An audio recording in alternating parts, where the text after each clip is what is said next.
Warning: the following video contains explicit language which may be offensive to some viewers or inappropriate for children. The content within this video is intended for mature audiences only.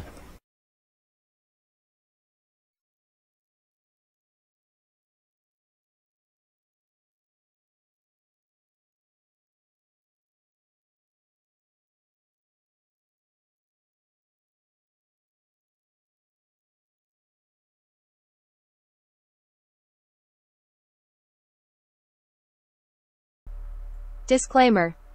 The views and opinions expressed in this video are those of my own and do not necessarily reflect the views or positions of any other person or group of people. They do not purport to reflect the opinions or views of any group of people, person, or fanbase or its members. This video and the presentation of material therein do not imply the expression of any opinion other than mine.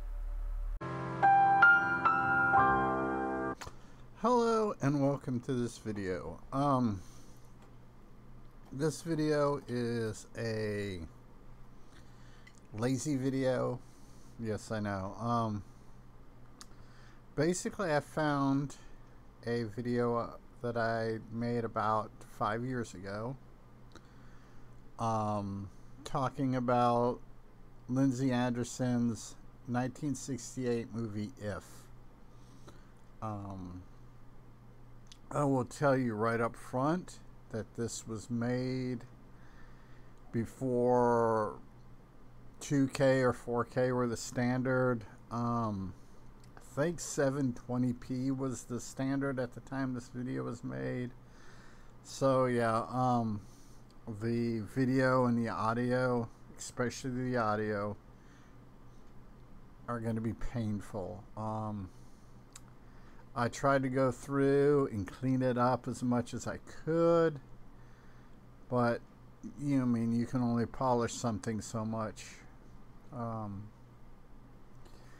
So hopefully this all comes out good and comes together good. And just kind of background information, because I go into it a little bit in actually I go into it pretty detailed in the video, but this is pretty much the role that made Malcolm McDowell a star. Matter of fact, it's the role that got him the role of Alex DeLarge in A Clockwork Orange. And this movie, in my opinion, makes, as far as weirdness and bizarreness goes, makes Clockwork Orange look like a kiddie movie. So that's that, and I'll let you get into the video. There is some nudity and there is some sexual situations and some things that I should probably warn you about. That's one of the reasons why I have a content warning at the beginning of my videos. So until next time, be a good human, be good to other humans. Peace.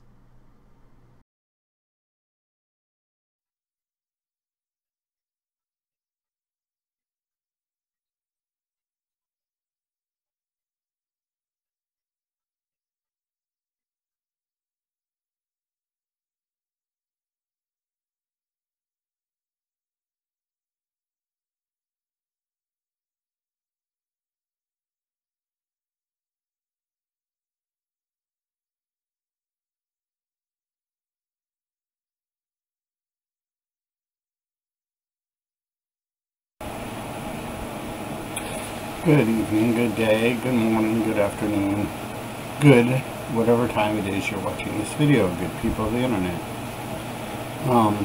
As you can tell by the opening crawl, I'm going to be looking at the movie If from 1968. But before we get into the meat and potatoes of the story, there are some things I'm going to have to tell you. One is that I am doing this video for both YouTube and Facebook, and because the algorithms priorities each platform has set as priorities, the videos are going to be slightly different. If you're watching this on Facebook, I'm going to try to put a link to the YouTube video down in the comments below here. If you're watching this on YouTube, there's real no need to look at it at Facebook.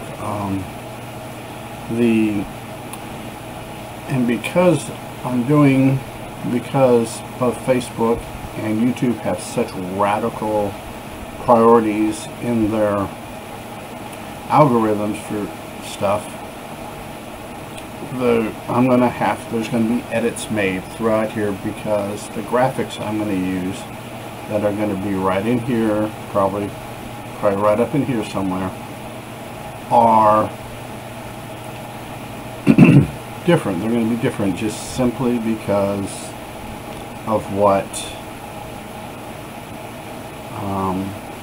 Facebook prioritizes versus what YouTube prioritizes. And it basically comes down to bare female breasts. So, like I said, because of the graphics, I'm going to be editing. There's going to be edits. There's going to be obvious edits in this video, so just bear with it. And another thing is, you see me looking off this way, right here, is I've got my cheat notes, because I do not have the brain capacity. I don't even have the brain capacity to talk right, but to remember all the information that I want to put into this video. So I have an open tabs on my other monitor, cheat notes for this video. So if you see me doing this, I'm checking my notes. That's just part of it, because this particular movie is a very intense movie for all intents and purposes. It's directed by Lindsay Anderson, 1968. This is the movie that got Malcolm McDowell his role as Alex DeLarge in A Clockwork Orange. Most people in the circles I ran in my generation, that when you think of Malcolm McDowell, you think of his role as Alex in A Clockwork Orange. It was later on that I discovered the movie If. Matter of fact, a friend of mine, good friend of mine, who's been best man at 2 of my weddings, me and him were in high school, early high school, and we saw this movie on HBO. It was either HBO or Showtime. I don't remember which paid service my parents had at the time. And it was, yeah, and at that age, it was extremely intense. We lacked a lot of the world life experience to properly understand the movie. There's a lot of things we lacked. There's a lot of things we intuitively grabbed, because we had this rivalry of challenging each other on, for lack of a better term, I want to say intellectual level. He would read something and propose an idea, then I'd read something, and we would build on that. So, questioning and seeking knowledge, and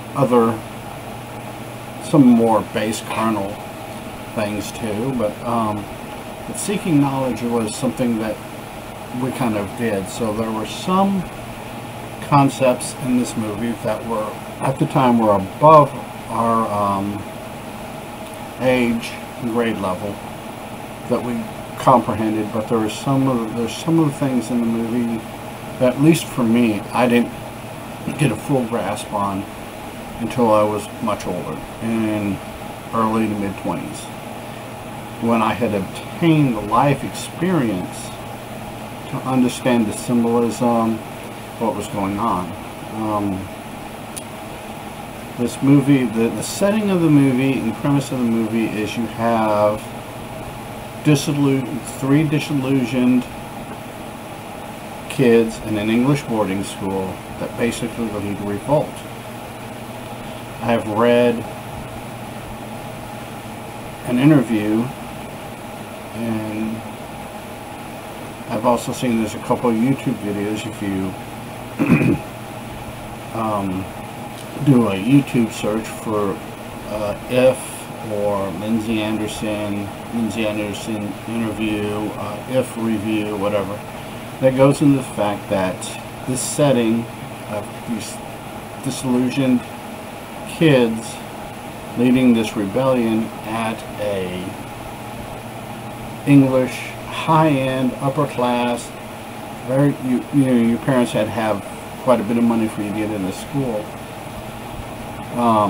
Boarding school was an allegory of the British people resenting the fact that England was supporting America's war, supplying troops, supplies, what have you, in Vietnam. England at this time, 1968, like America, was growing weary of war. You had two world wars, you had the Korean conflict, and dab in the middle of Vietnam.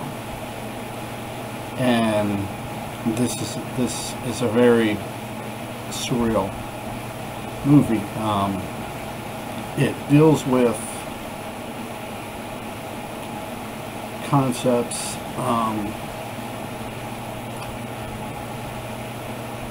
Mick Travis are the main protagonist, played by Malcolm McDowell. Is extremely disillusioned. He has this growing fascination with violence and overthrowing. One of my favorite quotes in the movie is, "One man can change the world with a properly placed bullet," which, if you look at what kicked off the First World War, one man, one bullet, World War I. That's what happens sometimes. This movie, it documents our characters as they go from, they're probably juniors, seniors, high school. I think they're juniors, or the equivalent of the American junior, maybe sophomore, because you have what are referred to as the whips, which are your seniors, your top of the heap students, and basically they are the establishment. They're the oppressive establishment. Matter of fact, Malcolm McDowell is, when he's introduced, has a hat, glasses, and a scarf up around his face because he had a mustache, and at that time in that particular boarding school, mustaches were out of dress code, and there's a reoccurring theme throughout the movie of his hair being too long. Another allegory to the growing hippie movement or anti-war movement there. There are some interesting things, kind of background-ish trivia type about If that are worth mentioning. One is that the movie is partially filmed in black and white and color.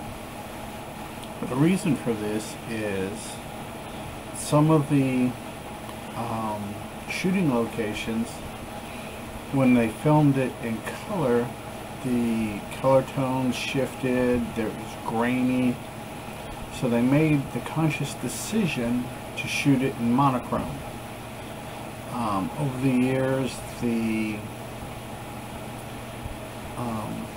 myth has surfaced that it was a budget call, but no, it was the Kodachrome film of that time period, and some of the natural lighting areas like the chapel with all the stained glass and everything, it was playing. When they tried to film in Kodachrome, it really messed up. It didn't look right. So it was a conscious decision to go in and film in monochrome, which is kind of cool. See, Lord Brabourne, who was an English director-producer at the time, had read an early draft of the script for If. Did I say If? I don't know. If. And his words, to quote, I'm going to quote these, make sure I get it right, is, "This is the most evil and perverted script I have ever read. It must never see the light of day." Now, that is a ringing endorsement to make a movie. If you're a director, especially what in this day and age we would call an art house director, that just rings up, oh yeah, I'm going to make this movie. When the movie got exported to the States, Paramount did not really want to put it in the movie theaters. But because Barbarella was tanking so hard at the theaters, they had to do something. So they pulled Barbarella and they dropped in If, and it actually went, it actually blew up and went the other way. I mean, it just totally, for 1968, this movie saved Paramount's backside because Barbarella would have crushed it. Just like some little trivial things I thought I'd throw in there. But getting back to the movie, you have three main protagonists, or three main male protagonists. Your Crusaders, Mick, Johnny, and Wallace. Mick being played by Malcolm McDowell, Johnny being portrayed by David Ward, and Wallace being portrayed by Richard Warwick. Then you have a fourth classmate, Bobby Phillips, who's listed as one of the Crusaders, but he's not as active as the main three schoolboys. Then you have simply credited, or the character's name is listed as the girl, played by Christine Noonan. Noonan? How do you pronounce it? Yeah. Noonan. Noonan. I think it's Noonan. But Noonan would just be weird. Noonan. He does a really, really good job. Matter of fact, there is a pivotal scene in the movie in which Malcolm McDowell and I believe it's Johnny steal a motorcycle. They just flat out steal this bad boy. They drive cross country for a while, then they stop at a diner. And this is where the girl is introduced. Malcolm McDowell's character comes in as this alpha male, super, ego character. And the girl just kind of checks him, puts him in his place. In fact, they order coffee and they have their little ritual of their little domination ritual. Malcolm McDowell's character walks over to a jukebox, and the girl comes up and confronts him, and basically she states, "Go on, look at me, look at my eyes, I'd kill you. Sometimes I stand in front of the mirror and my eyes get bigger and bigger, and I'm like a tiger. I like tigers, roar." What sets off this whole scene of the girl and Mick kind of sparring like wild animals, and eventually winding up on the floor with the girl basically raping Malcolm McDowell's character. Which, from what I understand, things I've read, that was that was Malcolm McDowell's idea. And the director said he would shoot it if Malcolm McDowell had the courage to ask Miss Newman if she would get naked and do it. And Malcolm McDowell, in interviews since-word, has said that her response was, "Sure, I'll do it." It is one of those scenes. It's one of those scenes that I grew to appreciate as I got older. When I was, first time I saw this movie in high school, this was boobies. Then it was a sex scene as I got older. Then as the nuances of Malcolm McDowell's character never actually being in control of the situation, and basically her at one point biting him, it's interesting. It's just one of those things, and it's played really well.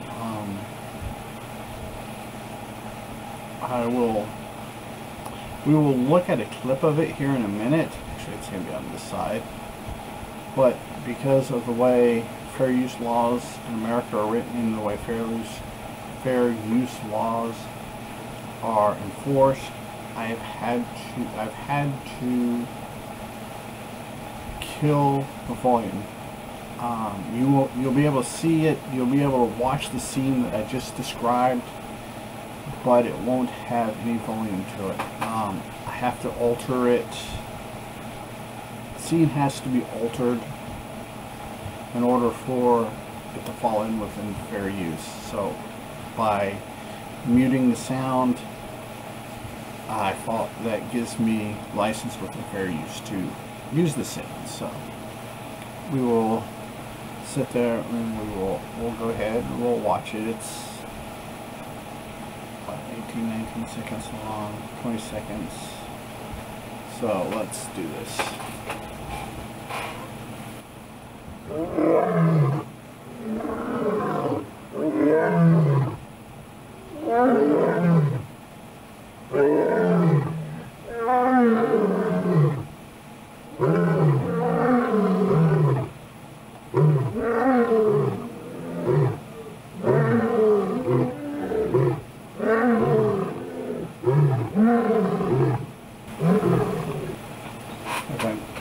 Like I said, that is the scene, and it works really well. This scene is just the first part of it before we actually fall to the floor and getting into the whole Malcolm McDowell gets raped portion. So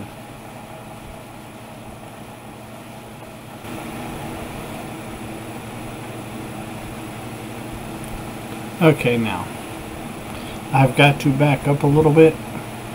That damn, got phlegm in the throat again. I kind of skipped ahead on myself. There's a really interesting sword fight. Well, not really a sword fight. The Crusaders are basically goofing off. They've got collegiate sabers, and they're goofing off. They're doing fairly immature things with them. The part in it, and from what I understand, from what I've read, this particular sequence was totally ad-libbed. Now, was a fight scene scripted, and they just didn't follow the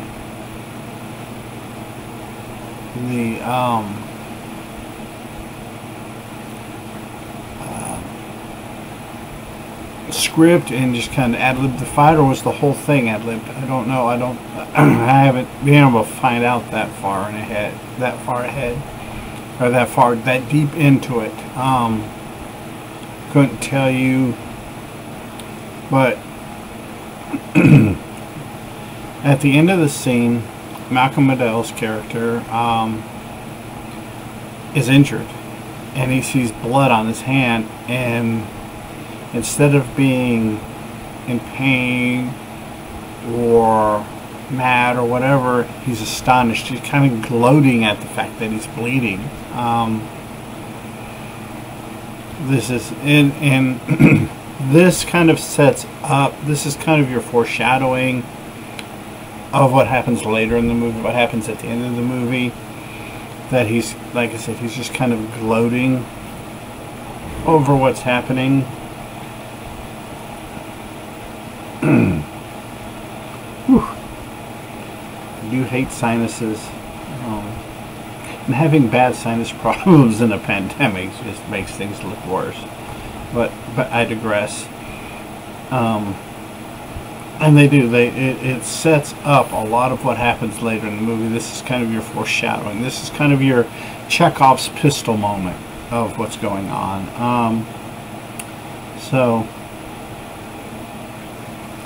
we'll take a look at this particular clip. That's about 19-20 seconds long. I had found out that as long as I don't use the original audio from the movie clip, I'm good. So on the other one, I think I threw a caption in earlier, the earlier segment. For you, it's probably what, 3-4 minutes since we watched that other video clip. It's been about, real time, it's been about 2 days. As you tell, different shirt. So we'll watch this clip, and before we do, I like to say that this is turning out to be, this is a project of love. I really enjoy this movie, really like this movie, and I'm taking my time with it. That's one of the reasons why it's taking so long. And you may see me in different shirts, hats, glasses, whatever, before this is finished. And for you, it's going to be, you know, minutes. Whereas for me, it's days, maybe even a week, but who knows. But I digress, and let's get on to the video.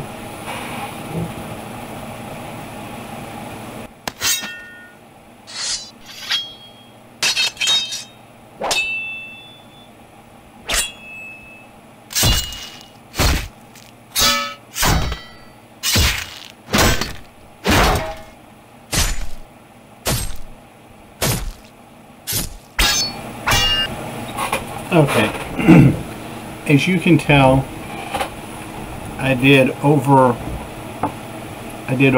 the dubbed in sword noise, because it goes all through the video even when they're not fighting. But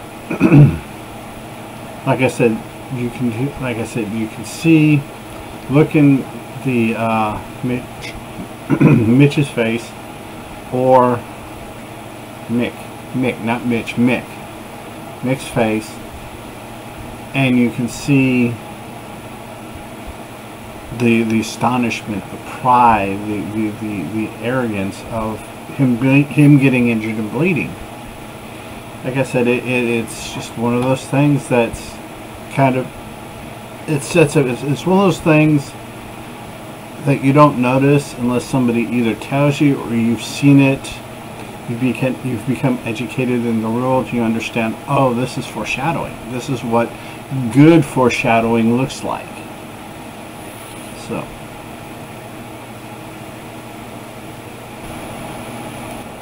So this next scene we're going to be looking at is totally fluff. It has a dramatic effect in the movie itself.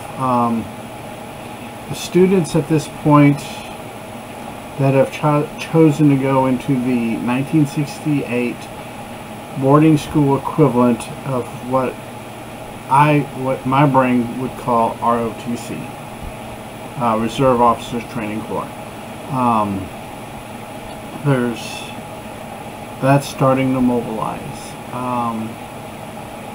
You're starting to get the whole war versus peace thing. Our Crusaders are beginning to become more militant, more looking for more ways to express themselves in a very violent way. This next clip that I'm going to share is pretty much, the reason why I'm sharing it is because at the time it was filmed, mind you, I had to edit it because of the YouTube algorithm for fair use copyright limits any one segment to 30 seconds. And if I would have left the segment of all the young schoolboys in military uniforms marching, it would have pushed me over that 30-second threshold. So I edited that out and we got the clip. And at the time, the way this was filmed, the way it appeared in the movie with 15-20 seconds in the middle of the kids marching, this was the longest, for 1968 in England, this was the longest full frontal and full back nudity allowed in a movie that the English equivalent of the MPAA did not classify as pure pornography. This was the longest that this had been allowed. And I'm throwing this in for just kind of a nostalgia thing, because anything that makes the establishment uncomfortable, I'm all for. So within reason, there are certain things that not even I will go, but within reason. And like this particular clip in 1968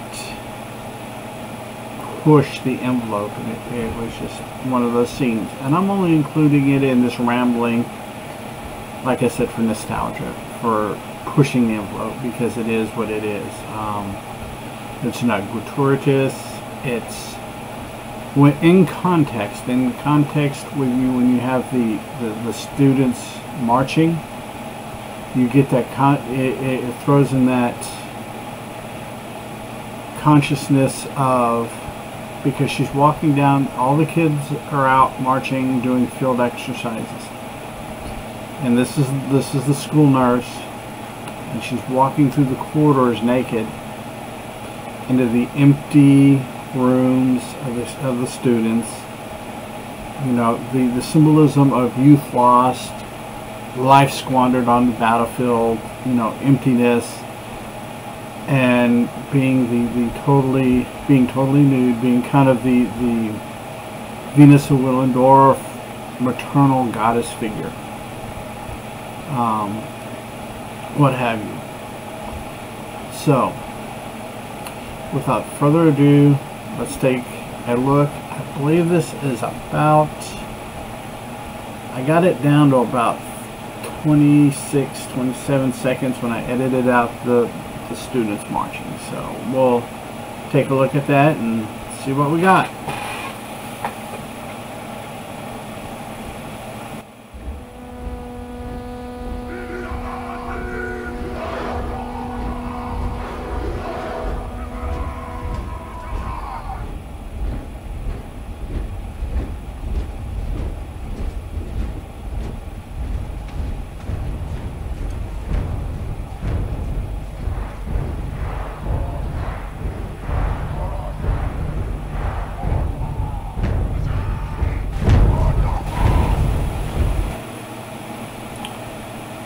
Like I said, this is just pure fluff on my behalf, pure nostalgia, pure my whole bucking the system type thing. So take that as you will. And yes, in the next segment, we're actually going to get back to the scene where the girl has actually thrown Malcolm McDowell's character to the ground and is actually physically raping him. We will get back to that. Then we will get to the final sequence where all hell breaks loose. And you have this kind of abrupt ending. So,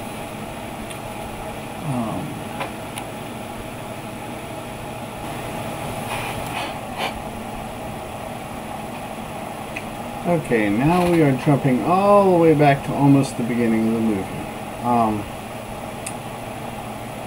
The big introduction of the girl, her and Mick have had their little tiger roar animal sparring thing, and they're now rolling on the floor. And they just, now when it goes into the girl taking advantage of Malcolm McDowell's character, it's not really clear if this is a dream sequence or if it's actually happening, because at the very end of the clip, the other crusader that is with Malcolm McDowell is sitting at the table kind of enjoying his coffee, just kind of sitting there, and they come and sit down like nothing happened. So are we to assume that there's a time jump, or it was a fancy, and it's and I believe the director, don't quote me on this, I think somewhere I read that the director, there's scenes like that throughout the movie, the director left it open-ended for you, the audience, to interpret yourself.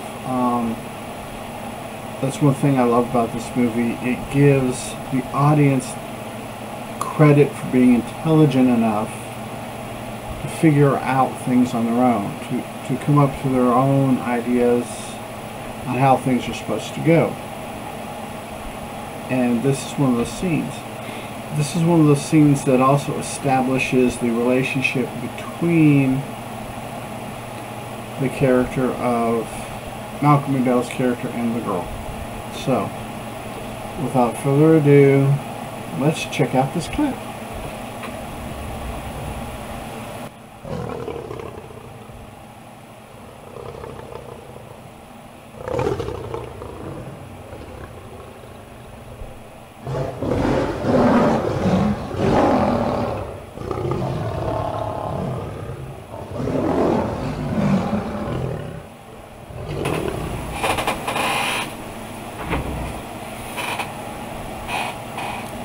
So no, that was that scene.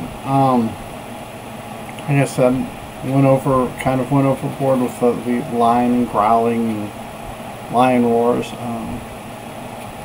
Just FYI, kind of a side note. YouTube, if you type, go to YouTube, do a YouTube search, you type in like a specific sound effect. You type in lion roaring sound effects, copyright free or public domain, and it comes up with a ton of stuff. That's what I've used for all the sound effects on all the different video clips that I've used, because there's nothing more annoying to me than having to watch a clip with no sound at all. I'd rather have some kind of faux sound or something like that added on to it, because just dead silence when you're watching a video clip bothers me. So yeah, that's what I did, is just went to YouTube, typed in, you know, whatever sound effect I was looking for, sword fighting, marching, whatever, sound effects, public domain, or copyright free. It's really cool. But I digress. I want to throw that in there before it slipped out of my tiny little brain. But this particular scene, I mean, it's violent. I mean, and it's one of those things. It's violent, but it has a purpose. The violence, the nature of what she's doing, with the overall development of the characters, of the Crusaders, and where the movie's going, where the movie ends up. This scene, like the sword fighting scene, this is kind of, I guess you'd call it Chekhov's dual pistols. Because both of these guns are loaded and put in place and literally fired at the end of the movie. So, you know, it is what it is. And we will be wrapping things up in the next segment, hopefully. Hopefully I can get to it in the next couple hours. And we'll get everything wrapped up, and, well, regardless of how long it takes me to get to the next section, it's only going to be a matter of maybe a minute, 2 minutes before you see the final results. So, peace.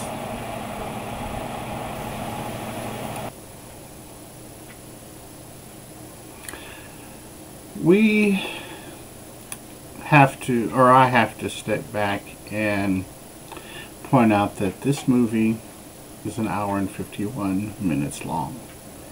This movie is filled with nuances that I could do videos, 10, 12-hour videos for the next 50 years and never cover all of the nuances that are in this movie, that this movie comprises, of this movie, what makes this movie, what makes this movie whole, what makes this movie so great. So I've been just touching, throughout this video, I've just been touching on the things that I enjoy, the things that at the moment of my last viewing, it was about 2 weeks ago, of If, the things that caught my eye. A little bit of nostalgia going on, a little bit of, you know, just sticking it to the man. But it is what it is. We're at the point, or I'm at the point where what we're going to look at is the final of the movie. Our Crusaders have acquired weapons, machine guns, mortars, hand grenades, what have you, and have set themselves up on a rooftop. Meanwhile, the school is going through this big masturbatorial, self-aggrandizing ceremony in which basically the establishment is reaffirmed.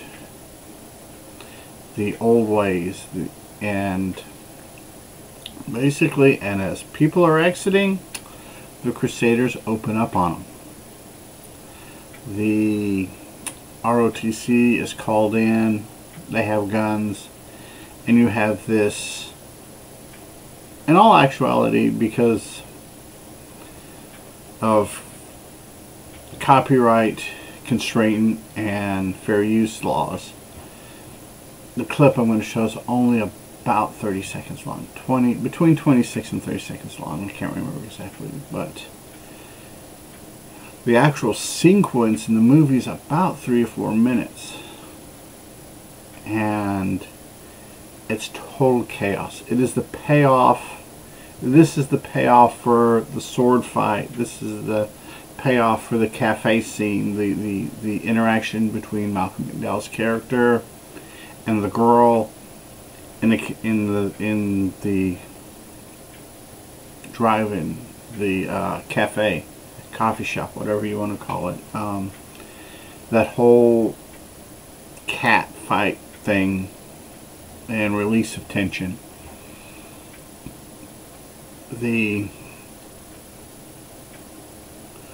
And this is it.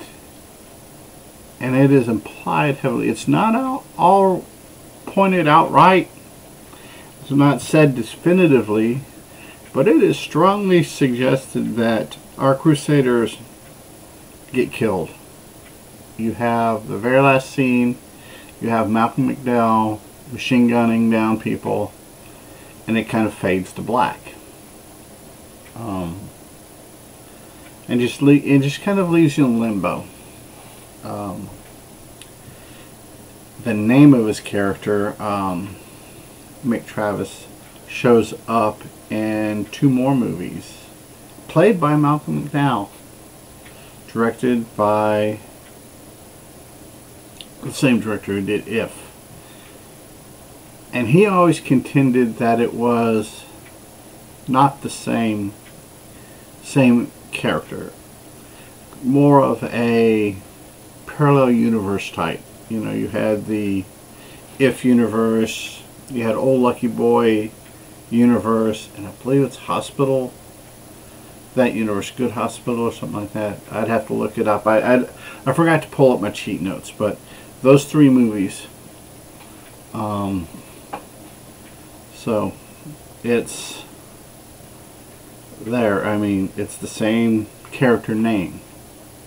But like I said, the director of the same director for all 3 movies is kind of contending it's a different person, and kind of alluded to without coming out saying it that you have the multiple universe thing. So, and maybe the same person in different universes. We don't know. But all 3 movies are good. I have a nostalgic love for If, simply because I saw it at such a young age and it imprinted itself on me, kind of like A Clockwork Orange did. In many of Malcolm McDowell's movies, because of the strength of the characters he played. We won't talk about the pseudo-modern Star Trek movie he did.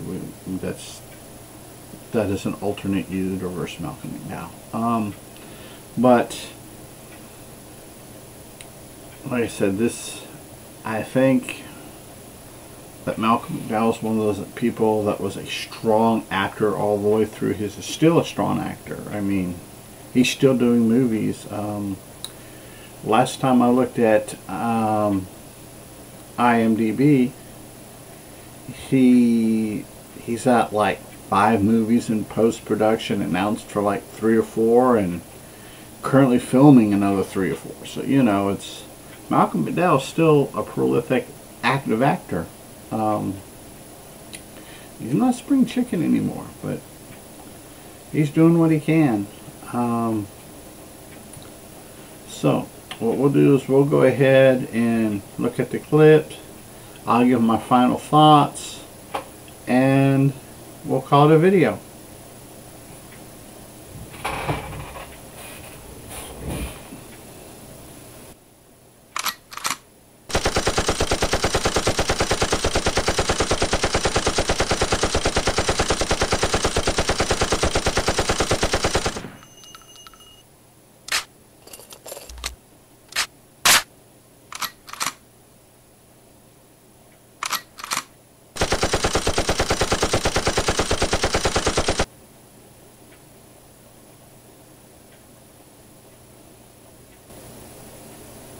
Hope you enjoyed the just random public domain machine gun noises that I overlaid on it for the clear the copyright issues for using the clips, or this particular clip. I used different noises on the clips. But final thoughts.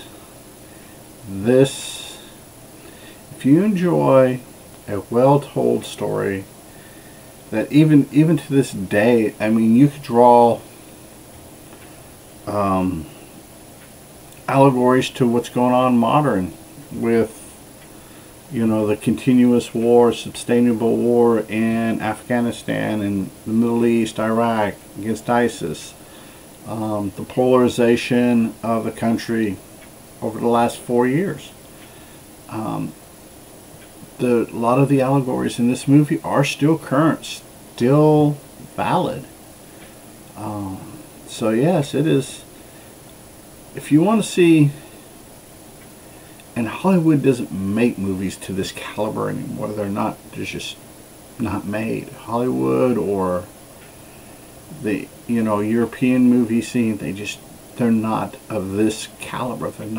They don't put the thought in it. They don't put the energy and the money into these quality films. I don't know if it's because the writers are shit or if the audience is shit these days. I don't know if the audience there's something going on with my hair. The audience, I mean, a lot of people, especially, I hate to say it because I know so many really good people that fall in this category. People under 35 just don't get it. It's just one of those things that it's, like I said, I hate to paint with that broad brush like that on that age demographic, because I know so many people that are good, intelligent, thoughtful people that could understand this movie. But I do tend to travel in certain circles where above average intelligence is the norm. But I see so many people out there in the world that are just average, and you have to explain something simple to them. I mean, you know, you have to explain. I see some things, you know, like Star Trek, the original series. You know, you have to explain it to them, break it down, and, you know, simple things, tiny little things. But it is what it is, and like I said, this is a good movie. I encourage people to go out and see it, watch it, absorb it, watch it 3 or 4 times. Right now on Amazon, if you have Amazon Prime Video, it's free. But like I said, it is 1 hour and 51 minutes long. Pack a lunch, because you're not, once your brain engages and you click into it, you're not going to want to move. So, you know, if you're going to watch it, bring a lunch, bring several drinks, bring an ice cooler, pop it on and go. Like I said, this is a wonderful movie, and that's, you know, that's about it. I hope everyone enjoyed the video. So until next time, peace.